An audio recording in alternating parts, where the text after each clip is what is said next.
When the holidays start to feel a bit repetitive, reach for a Sprite Winter Spiced Cranberry and put your twist on tradition. A bold cranberry and winter spice flavor fusion, Sprite Winter Spiced Cranberry is a refreshing way to shake things up this sipping season. And only for a limited time.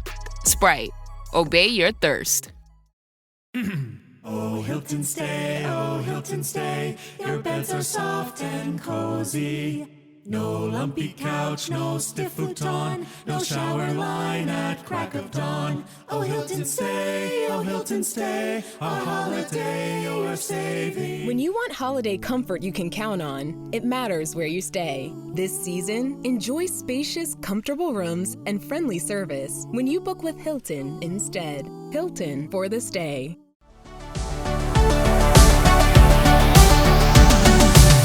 Welcome to the Dr. Raj podcast with Dr. Raj Dasgupta, a show all about educating patients, students, and aspiring doctors about better patient care. Dr. Raj is a quadruple board-certified physician and associate professor at the University of Southern California. He was a co-host of the TNT series Chasing the Cure with Ann Curry, as well as a regular on the TV show The Doctors. And now, here's our show. Hi, and welcome to the Dr. Raj podcast. And what is this a podcast of? A podcast of happiness and wellness, of amazing people, of great stories. And today, the theme, I'm so excited about this because it definitely needs to raise awareness in our country, is about caregiving youth. So, quick definition, caregiving youth are people who are under the age of 18. They provide care and support for family, relatives, household members of any age who require assistance due to chronic illness, age-related decline, like Alzheimer's, disability, chronic health conditions. And why is this a special podcast is because although children are commonly thought of as the recipients of care rather than the givers, children all over the world participate actively in caregiving every day. And today we have one of the biggest, coolest advocates in the whole world. Her name is Connie Siskowski, and I'm going to read her bio first and then introduce her. So she was educated at Hopkins, New University, and Lynn University. Her doctoral research uncovered the high prevalence of caregiving by students in Palm Beach County, Florida. In 1998, she established what is now the American Association of Caregiving Youth. Connie has contributed to multiple publications. Awards include an Ashoka Fellowship, Purpose Prize, Distinguished Alumni Award, that was at Johns Hopkins University.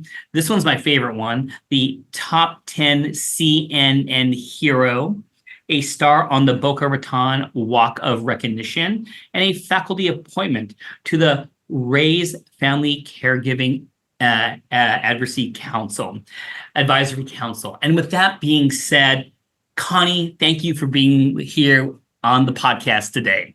Thank you. Appreciate the opportunity. Okay, are you ready to jump in the time machine and talk about your youth a little bit? Absolutely. Right. Once upon a time. So I got to tell you, I'm a little jealous. Do you know you have a Wikipedia page? Yeah, I haven't looked at it in a while. I thought I was a somebody, but I'm apparently not. You are definitely a somebody. I'm reading your wiki story before interviewing you.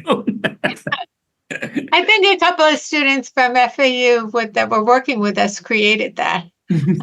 Well, I wanted to ask you this, because if you were, I mentioned it just in case you're wondering, why do I know all this stuff about you? So how was it, taking care of your grandfather at such a young age? I want to know, did your parents help? And was that experience with your grandfather, was that really the motivation and spark that influenced your decision to become a registered nurse? Yeah, absolutely, on all counts. So my parents were divorced, and this was years and years and years ago at a time when divorce wasn't as popular as it is today. And so we lived with my grandparents, and My grandfather and I were very, very close growing up. He taught me how to do a bunch of things that I never would have learned otherwise, I'm sure. And actually, he worked until he was like 84. And I think that was part-time, probably because it was better to be out of the house than with my grandmother. But, that's just the way it was. And my mom worked a couple of jobs, so she wasn't home very much. But I really, my grandfather was my hero. And as his health declined, it was just natural for me to help him however I could. And it seemed like, it was just a natural instinct for me to do that. However, I wasn't really prepared as a young girl for providing personal care. We didn't have such things such as, like when you're discharged from the hospital today, or you have the availability to go to the drugstore and buy a urinal. We didn't have things like that. And so that was like a little traumatic. And also, he was tall. And so helping him with some of his mobility was harder than I realized at the time. But I think the worst was when I moved into the living room to be closer to his bedroom. And I went to give him medication at 2:00 in the morning. And so I was the one who found him no longer breathing. And it wasn't just the trauma of that, but it was that then here I am, finishing 8th grade, getting ready to go into high school, and not having him in my life. And he was like the love connection, the most important relationship in my family. So I did go into nursing, probably because of caring for him. And then also what's interesting retrospectively is that he had heart disease. And so, what did I specialize in but cardiac nursing? So, yeah. And so it wasn't, so my professional life, I pretty much crossed the gamut of many aspects in the healthcare system. But my personal life, I did not make good choices. I think I was always looking for that love that my grandfather and I had shared, because I don't know if you've ever cared for anybody, as a family caregiver, Raj, have you? Yeah, I didn't want to mention it in the beginning of the podcast because I want to focus on the youth, but, my dad has Alzheimer's, and, that's, I really want to always acknowledge my mom first. I try the best I can, but my mom is like a shield that always protects me, even though she's, 81 years of age. My middle child, Aiden, has autism. And that's, challenges. And I say that with a smile on my face and being positive, because there's a lot of challenges. He's moderate to severe, a lot of behavioral stuff. And his older sister by 1 year, and even his younger sister, have already assumed, to a lighter degree, some responsibilities of caregiving. You know what I mean? So, I see it every day. And when I hear about, when you open my eyes that there's such a big chunk of people who are young and putting that forward, it was very amazing how many people are doing this and they're not getting recognized. There's no help for them. Yeah, well, the other thing is that it's a special relationship. When you're taking care of someone, it's a two-way street. Mm-hmm. And so, in a way, it's something to cherish, because you never again have that relationship with another person just like that in your life. And so then it becomes an honor. So, like I said, professionally, I really didn't, I excelled, I guess you might say, and did everything from teaching paramedics to hospice care. And it was not until I moved to Florida, out of an uncomfortable relationship, just packed my car and my dog and moved here, where I had I spent some time during a couple of winters and, really appreciated the vast blue sky and green all year, and that you could see to the bottom of the ocean. And so then I was in counseling after my third marriage, and it was then pointed out to me that, some of the trauma that I had experienced as a child had carried over to my adult life. And so then I had worked with a company called Adult Care, and it was dealing with families in long-term care situations across the country. And then I started learning about the impact on children. I went to the first international conference on family caregiving in London, and that's where I learned about what they call young carers and how the UK has supported them since the early 1990s. So that summer, I went on a mission trip with kids from my church, and one of the girls' dad had pancreatic cancer. Another boy's dad had just died, and so along my journey, I guess seeds were planted. And so now I'm married for the fourth time. My husband is traveling. He encouraged me to go back to school to get my PhD, which I did to have a bigger voice for all family caregivers, never expecting to do my research on caregiving youth. So I was able to include a family health section in a county-wide survey, asking kids what helps them learn and what doesn't. And it went to over 12,000 public middle and high school kids in Palm Beach County, and more than 25% of them either were missing school, being late to school, not finishing homework, or some combination, having trouble focusing. So when I received this call, I can still remember it. They said, Connie, the results of your section were the most profound in the survey. So I just had this overwhelming feeling that I had to do something about it. No. So that was really the genesis. And so because of my own experience, it's about working with these kids to prevent some trauma, some suffering today, as well as tomorrow. Well, before we go really into that, I wanted to go back and still talk about your nursing. Now, my mom is a nurse, so I love nurses. Okay. So my question to you, Connie, is what was your favorite part of nursing? Were you more of an inpatient person, an outpatient? Was it the hospice? And do you miss practicing nursing right now?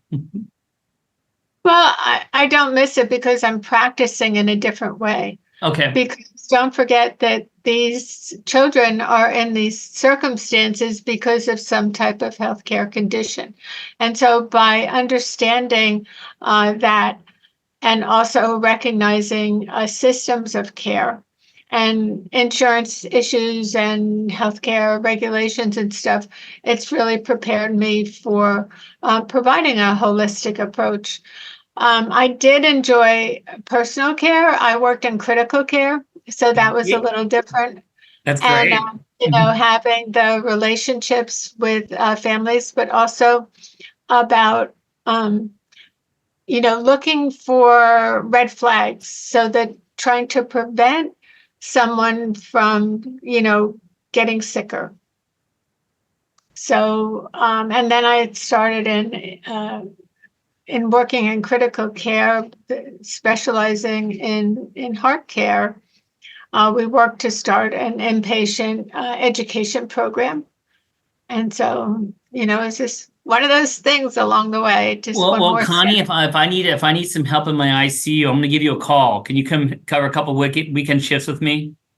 I can't, because so much has changed, but the good thing is that the body hasn't changed, right? Yeah. We still have the same bodies. We still have the same internal stuff. It's just all the medications and external and the paperwork that I would be totally not familiar with.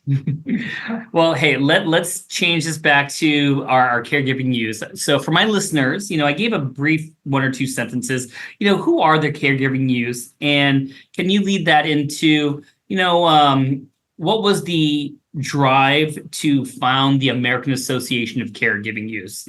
Which is your main passion? Okay, so after I discovered the extent of this population here in Palm Beach County, I shared that information with people I had come to know nationally. Then Carol Levine of the United Hospital Fund Foundation in New York convened a meeting, brought over some people from the UK. I shared my data. And at that meeting, which was in October 2003, Rick Green, who was working for the Administration on Aging, indicated that they would fund the first ever project to look at caregiving youth in our country. And so they did, and that was a study that showed that there were at least 1.3 million children in this role, ages 8 to 18.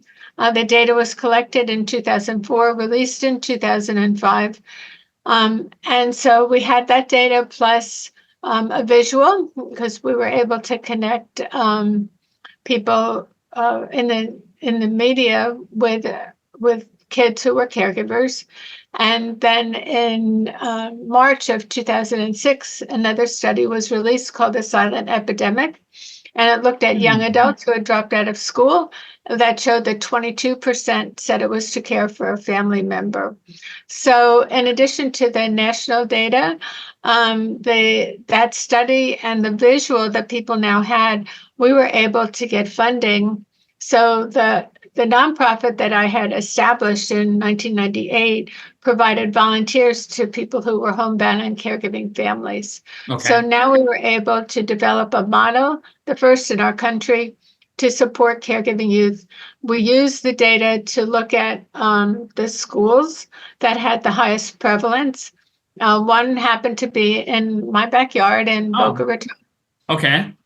So I go to meet with the principal and I said, Peter, do you know your school was in the top 10? And he got all excited, not realizing that what it was the top 10 about. Oh, no. But he was willing to allow us to start identifying and supporting this population.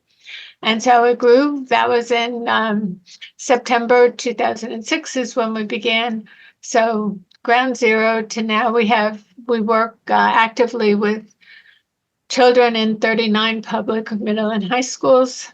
And then there's, another a group of children in what we call outlier schools, where we're not able to have the full in-school program because of our limited resources.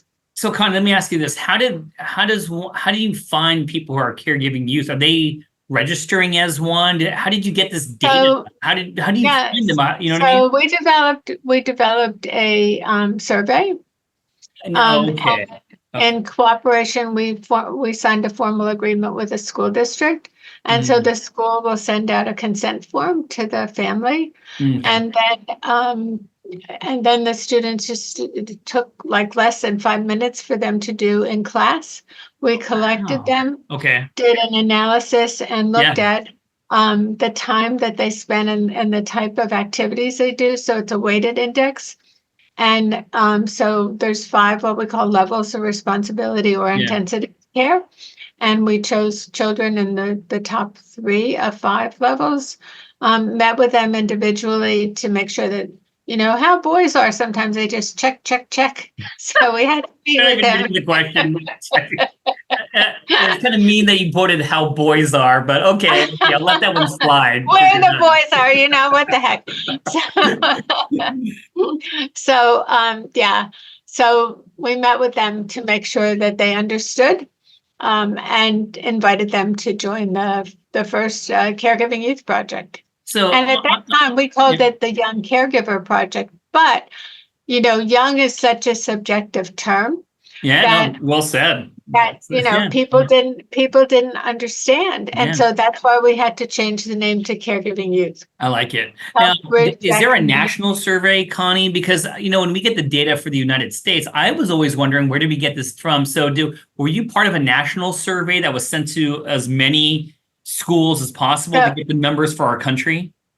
No, that came from, it's really extrapolated from data from the 5.4 million currently is from a report done by the National Alliance for Caregiving. And it looked at adults who were caregivers and how many had children who were also helping. So there has not been another national data. The closest thing has been the Youth Risk Behavior Survey, which we were finally able to get a question about caregiving in that in 2019 in Florida. And so that showed that there were more than 290,000 public, middle, and high school students in this role in Florida alone. And now, is it hard to do these things because, because I do a lot of sleep medicine, they're sending out national sleep surveys all the time. How you sleep, and you fill it out, whether it's for the phone or something. Yeah, but they don't go to kids. That's the difference. Because parents don't know what the kids are doing often. They don't appreciate it, and they're afraid that if people knew what their kids were doing, that they would be removed from the house, as used to be the case in some people who had disabilities. Children were helping them. Laws were passed that the children could be removed. And in fact, a meeting with one representative, he said to me, well, Connie, they shouldn't be doing this. They should be in foster care. Right. So you take the child out of the home, put them in foster care, and then you need somebody to care for them. Plus, you need somebody to care for the person that the child was he or she was taking care of. I know that's not the answer. So no, it's not the answer at all. That's why we don't advocate that children do this. But what we want to do is support them so that they can feel valued in the role that they have and provide them with the tools that they need for academic and personal success. Does it ever feel like you're a marketing professional just speaking into the void? But with LinkedIn ads, you can know you're reaching the right decision makers, a network of 130 million of them, in fact. You can even target buyers by job title, industry, company, seniority, skills, and did I say job title? See how you can avoid the void and reach the right buyers with LinkedIn ads. Spend $250 on your first campaign and get a free $250 credit for the next one. Get started at linkedin.com/campaign. Terms and conditions apply. Thursday Night Football is on, and it's only on Prime Video. Brilliant, just brilliant. This week, the West Coast action heats up when the Rams meet the Seahawks in a huge divisional showdown. Coverage begins at 7 p.m. Eastern with football's best party, TNF Tonight, presented by Verizon. And don't miss the Broncos and Chiefs on Christmas night. It's Thursday Night Football, only on Prime Video. Not a Prime member? Not a problem. Simply sign up for a 30-day free trial. Restrictions apply. See Amazon.com/Amazon Prime for details. So I would be spot on by saying the numbers we have that are estimating caregiving youth is probably underestimated. Absolutely underestimated. But you're right. There's a stigma. It's scary. Are they even to get the survey?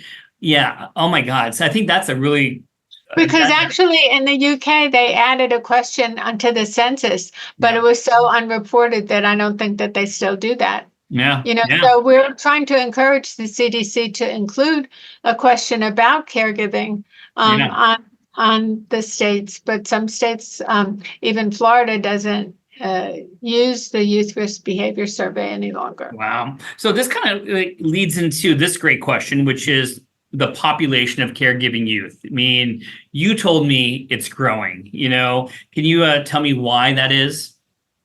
Well, I think that there's, a multitude of reasons. One is the economy, right? So people can't afford to have long-term care insurance. You can't afford to hire help at home, which has gotten more and more expensive. Yeah. Culturally, our population has changed. And within certain cultures, you just don't put your loved one in a facility, even at an expense, personal, emotional expense, and other to the family. We have more multi-generation households. People are living longer. We have more single-parent households. What happens when that single parent becomes ill and there's nobody else because of mobility of our society? We also, obviously have an aging population. Plus, technology has allowed for more complex care to be delivered at home that you wouldn't you would have seen before in a hospital or a facility. And now, you can do all kinds of complex care right in the comfort of your home and have less infection, perhaps. Yeah.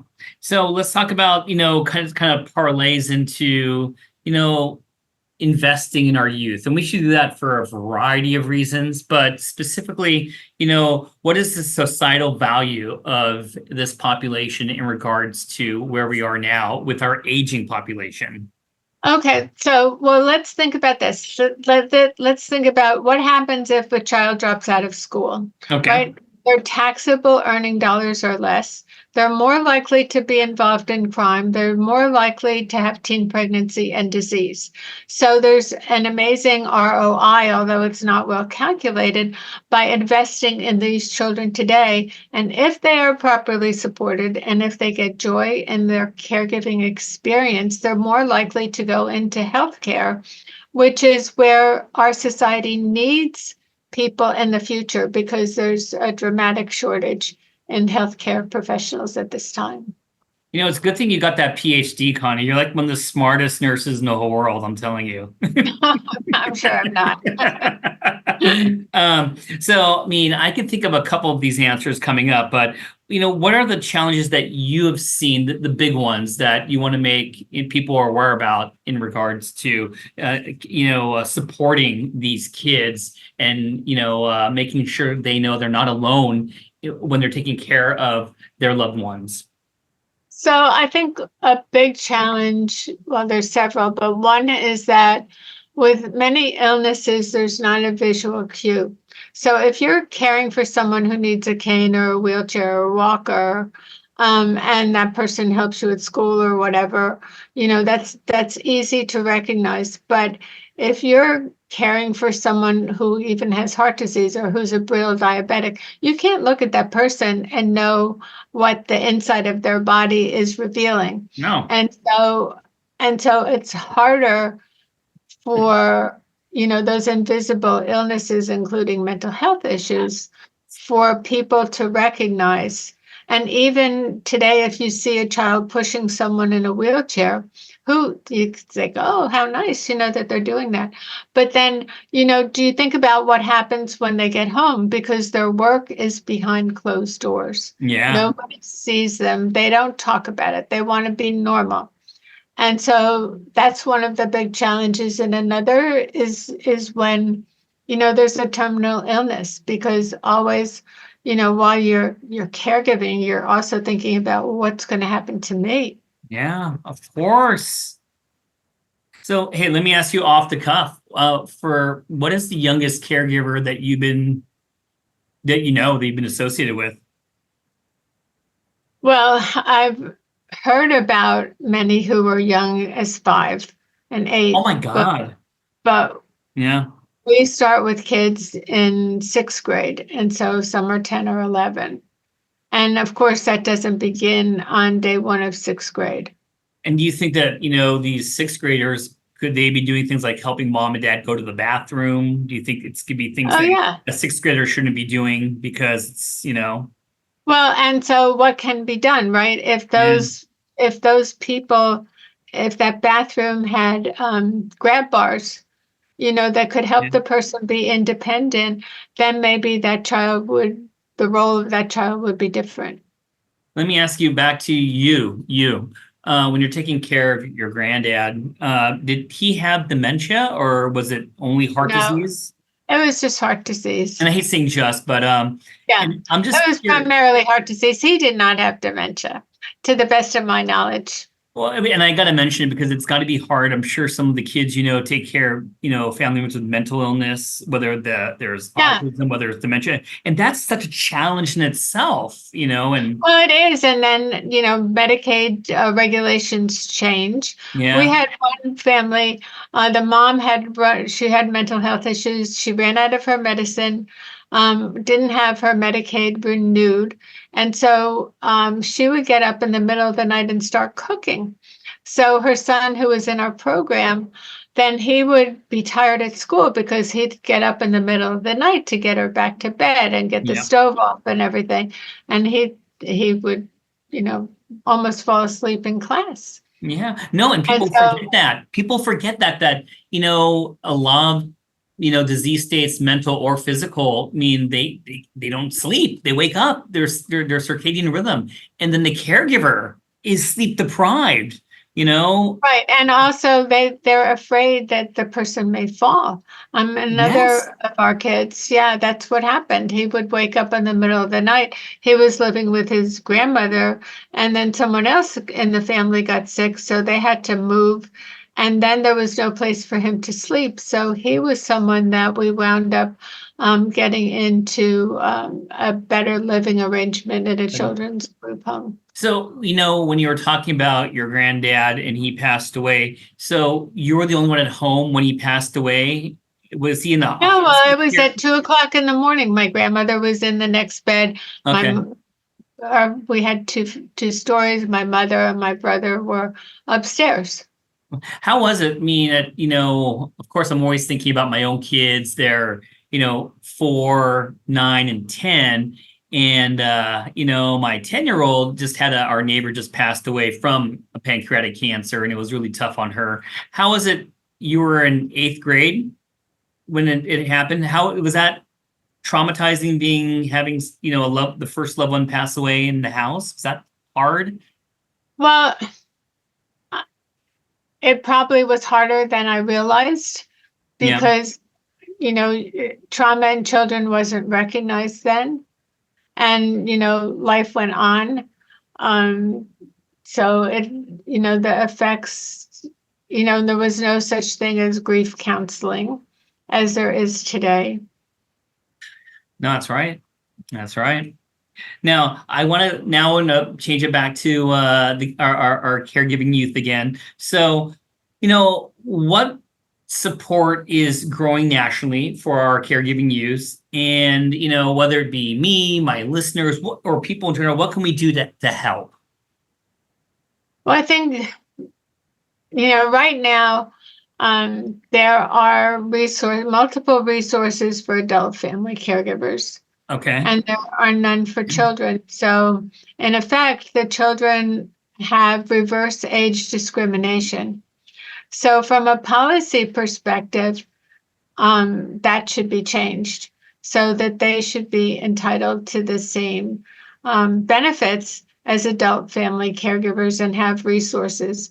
Additionally, it's difficult because they're minors, but children in foster care and children who are homeless get special benefits at school. And caregiving youth do not. So that's Wow. So those are a couple of ways, and to support them academically. So for instance, one of the kids I think about, his single mom left for work early in the morning, and so then he was left to help his great grandmother with her medicine, get her out of bed, make sure she was dressed, have her breakfast before he left for school. And if you've worked with older people, and you know that sometimes it takes longer, right? And so on a morning that it takes longer, he would miss a school bus. And then you miss that a couple of times. You miss going to school, and you get in this downward spiral. Yeah. And so providing, another means of transportation for that child to get to school, because there was no one else to get him to school. And then also for the school to realize that there are special conditions. And if these children are identified, instead of getting detention, which we've seen for being late, that they could have understanding and the opportunity, to maybe make up the homework that they weren't able to do, or, take an online class.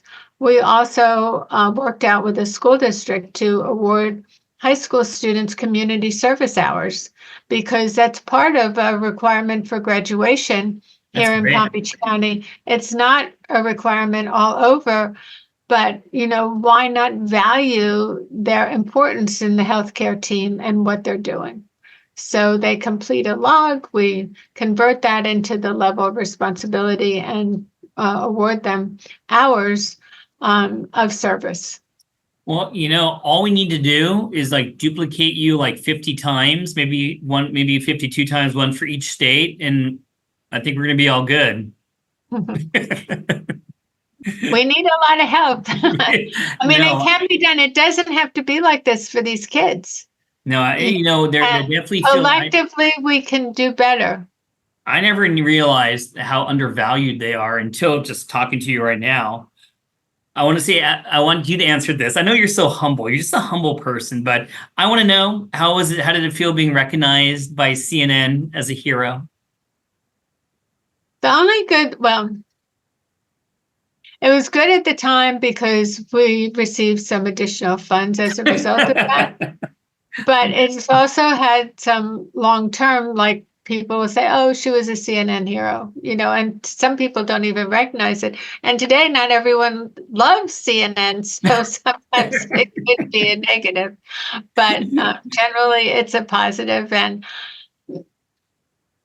so I love CNN, and they choose their heroes wisely. And I think when you do something and people don't realize, taking on such a big thing and being recognized by such a big foundation, I love it. Did you get a little plaque back there? Is there a little certificate back there? I have a thing at home, but one of the things though is, Raj, it's short term. Because this is such a hidden population, that exposure was good for a little while, but it wasn't lasting because there wasn't the, increased awareness long term that went with that. Yeah. Now, can you say something? Because, I have a lot of medical students. I have a lot of just really awesome people. I love my listeners to death. So I'm sure there's someone out there who either is or knows someone who's a caregiving youth, which we talked about during this podcast. What advice would you give those people who may be in that situation right now? Well, help us to spread the word. Let's raise awareness. Let's raise funding so that we can help more kids. They're welcome to email us or go to our website to call us. We have an 800 number. And, if we have been able to help kids in other areas find resources that can help support them. For instance, we had somebody in Georgia, and her mom was dying, and the school didn't want her to graduate because she had missed so much school. And so we wrote to the school through the hospice nurse so that she could graduate. But, we've got to get more understanding among educators, among healthcare professionals, among social workers, among community leaders to identify and support this precious population. Yeah. And last question. What are your dreams and goals for the future? If you had to have the wish list, what's really high on there?